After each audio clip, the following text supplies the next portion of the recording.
I just want to give all glory, honor, and praises to Yahweh by Hashem Yahweh Shai by Hashem HaKakodash. Double honors to the apostles and elders of Great Millstone to rule and teach well. Peace of salutation to the elect 144 first fruit. This is your brother Kachakwala coming back at you with another lesson. This lesson is gonna, you can see, it's funny. This is hilarious. Bros, we just be looking through the internet at stuff and clicking on random videos, and I just clicked on this video. It says America is losing its nuns. Nuns are those, just to give an example, email right here. Nuns are these individuals, they abstain from sexual, things of that nature, and they devout and commit themselves to God, you could say. And, that's how they move and operate. Okay? But it says America's losing its nuns because America doesn't have any morals. America doesn't have any morals. America's over sensualized. America is over sexualized. So no woman wants to do this anymore because they have a sense of, I have freedom, I have power now. I have a say so in my life. So why do I have to submit myself to anything and this, that, and the third? That's why there's no nuns in America. All right, not to say that we need nuns or anything. This is just hilarious because it's showing that the immorality of this place is terrible. It's absolutely wicked. So I'm gonna bring some quick precepts. It's not gonna be a long lesson. I just thought this was funny. I just wanted to push it out as like a breaking news type, not even breaking news, just like what's going on for the morality of America. So this is Revelation chapter 18, of course. Let me just start at verse 3. It says, "For all nations have drunk of the wine of the wrath of her fornication." So the wine of the wrath of her fornication, the her is speaking about America, Babylon the Great. It says the wine of the wrath.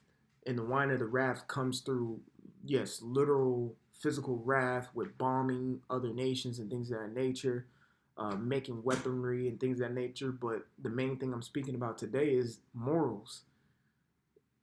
America has tainted the morals of the entire planet. All right? The entire planet is ruined, all right, because of the morals that it pushed. So the nations have drunk of those morals that, westernized society and mindset has portrayed, okay? Therefore, the nations are mad. Of course, I'll just go ahead and just grab that and read it quickly. In Jeremiah, Jeremiah 51. Okay. Well, yeah, let me see. Jeremiah 51 and 7. But let me read verse 1 and 2 and then skip down. It says, "Thus saith the Lord, behold, I will raise up against Babylon and against them that dwell in the midst of them that rise up against me a destroying wind." So, of course, Jeremiah was, he's mentioned in the book of 2nd Chronicles, the 36th chapter, when he prophesied to King Zedekiah. And that was right before, the Babylonians really that was right before the first destruction of the temple, all right? And the breaking of the walls and everything. The Babylonians, the Chaldeans that did that, okay? So really what Jeremiah is prophesying, he's prophesying, of course, against Babylon. It's a twofold prophecy. But when he was writing this, he was speaking about literal Babylon, back in 605, 600 BC, that, hey, there's going to become a destroying wind that's going to, take y'all out. And that destroying wind was the Persians and the Medes with King Cyrus and them. King Cyrus and them. So that's really, in a sense, when you're speaking historically about this script, is what that's speaking of. But where it comes double fold is speaking about now. We know Babylon is now, and there will be a destroying wind that will come. And that destroying wind is AKA the ICBMs. All right, the nuclear missiles that are going to be shot from end to end. All right, you got ICBMs, but now you have hypersonic missiles, which I actually did watch a video about hypersonic missiles. The reason they're creating hypersonic missiles is because those missiles don't have to go high in the atmosphere.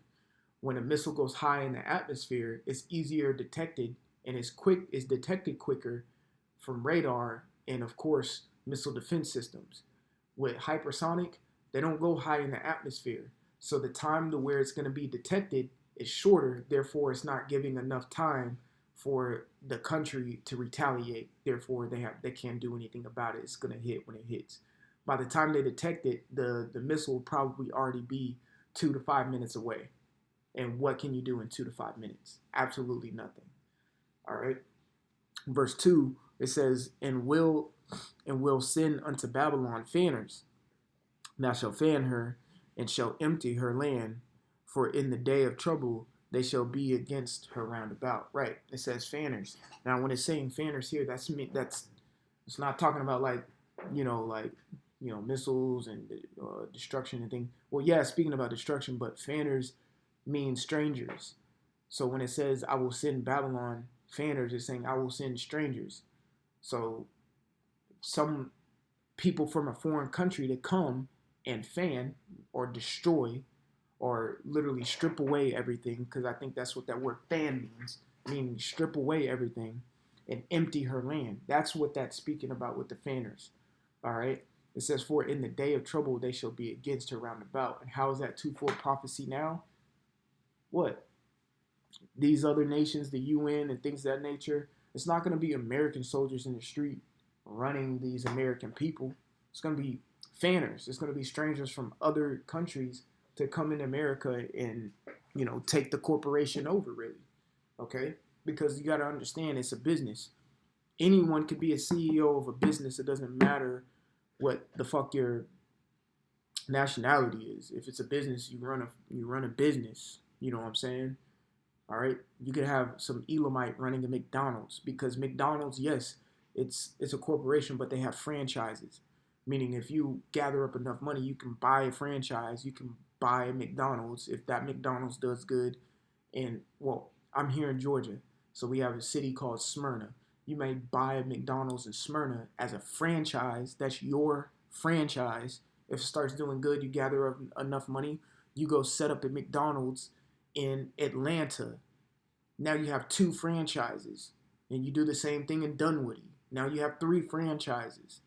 Anyone can run those companies. You just happen to run 3 McDonald's chains of franchises. It's the same thing with America. It's a corporation, okay? And the franchises are the states that are within it. That's why the states have governors. You see what I'm saying?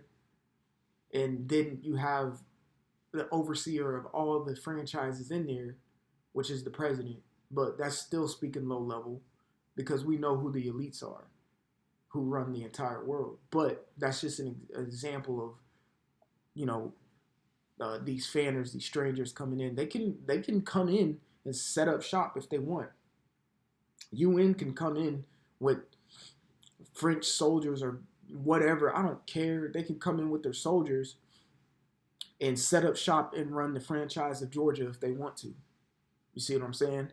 So that's what it's speaking about there. So let's get down to verse 7. It says, Babylon hath been a golden cup in the Lord's hand that made all the earth drunken. The nations have drunken of her wine.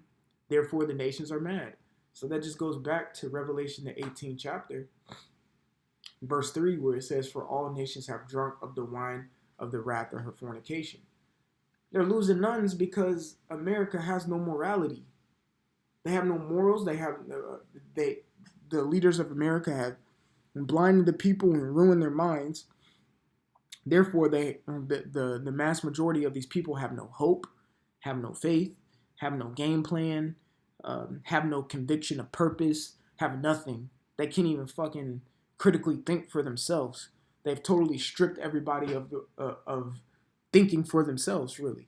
Of course, except the men of the Lord, because the Lord controls our minds. All right? Lord willing, we be of that number. Salaki, I don't want to sound like I'm making myself of that number, but at the same time, you sometimes the confidence just comes out of you because you believe, So Revelation 18:3, and it continues to say, in the kings of the earth had committed fornication with her, meaning their morals have been, tainted, and the merchants of the earth are waxed rich through the abundance of her delicacies. Let's skip down to verse 7. It says, how much she hath glorified herself and lived deliciously, so much torment and sorrow give her. For she saith in her heart, and this is speaking about America, I sit a queen. All right, let's see what queen means in the Greek. All right.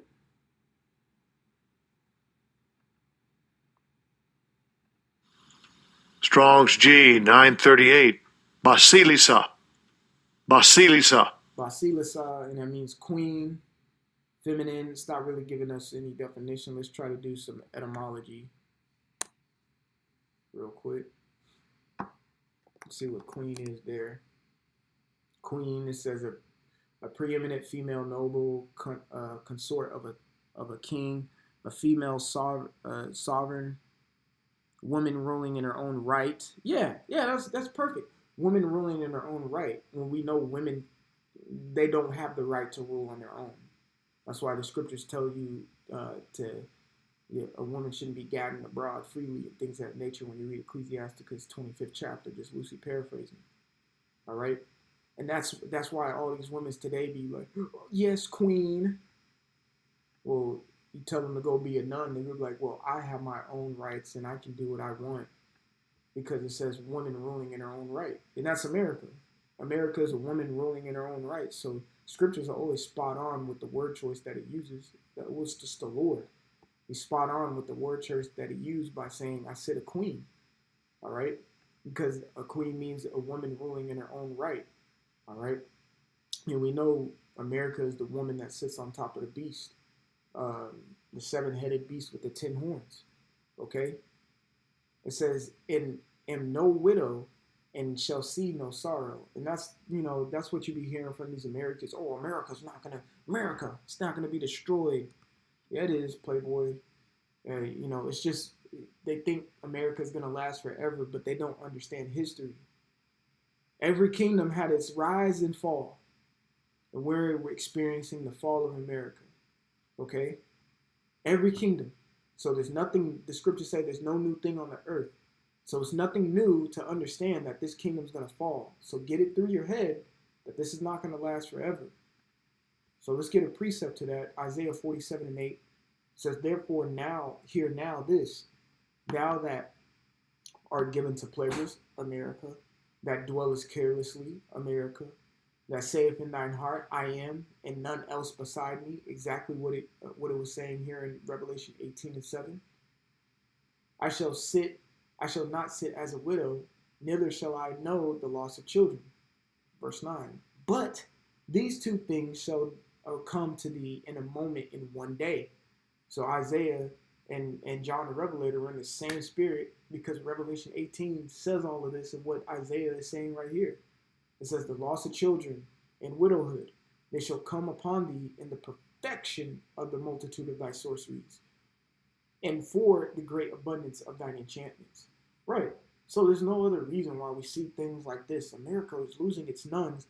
Like, this is not big news, but it's just showing you, it's continuing to lift up the skirt of America to show who they really are.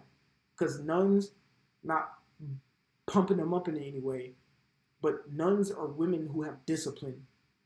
They're women who abstain themselves. They're women who are shamefaced. Okay, of course they may be doing it in not in the right spirit, but they have characteristics of what we read. What's that here in the book of Titus? Select one or two. I don't know. I went to one. Here in Titus, okay, it speaks about the aged woman.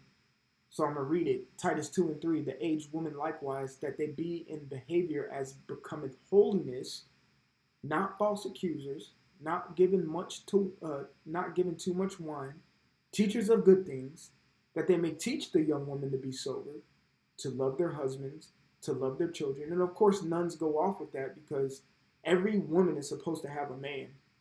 That's just facts. And if they don't have a man, they should be under the house of their father.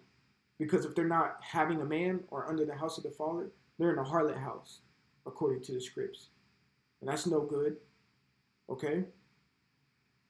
So every woman should be a wife. Simple.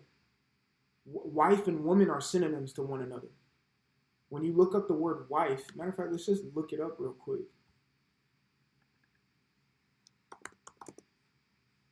Wife, woman, simple. All right?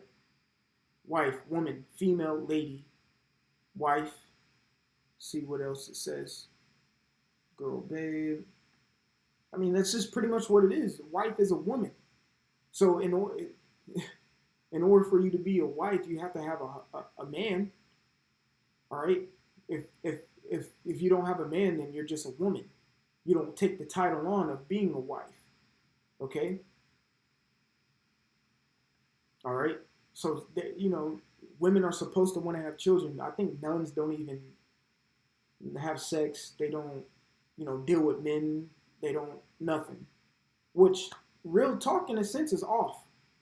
But they have more morals than these ass shaking ass women out here that we see on the streets day in and day out that are vexing as hell. You see what I'm saying? And they have more respect for themselves, and at least they have quote unquote something to stand on, because the saying, if you don't stand for nothing, you'll fall for anything. A lot of these women fall for anything because they're gullible and they think they can do what they want because they're queens.